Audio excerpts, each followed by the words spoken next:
Kanglup khudingmakna masha-masha gi Hourakpham Kaonarakpa amadi Punna Hingminnabagi wakhallon Natheirakpana maram oiraga Pamdaba thoudok wathok kaya malem gi tongan mapham thoktaba natte haina Chandel district DC Mayanglambam Rajkumar na phongdorakli wafam ase ngasi laifam pana liklai loisang kapching na semduna loisang asigi mitin sang sangaba amadi numit humni chupna chathagadaba ahanba yellow saisak saida saidanabagi thoram hokdokpada mahakna phongdokkibani kapching thumkhong hidap tha konchin Chingol the Laiba, Loisang Asigi Masai Konda Pangthokpa Thoram Aduda, Athoiba Mithunglengi Warol Piraduna Rajkumar na hai, tonganba Hourakpham na masha-masha gi Hourakpham Kangna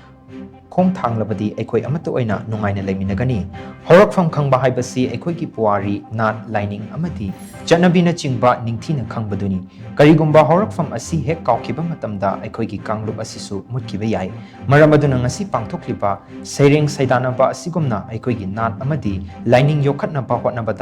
Hotnabagi tangai fadabasu lay haina mahakna makatana phongdokhi mitin sang sangaba amadi yellow saisak saida saidinaba hokdokpagi thoram aduda Chandel Forest Division gi Assistant Conservator of Forest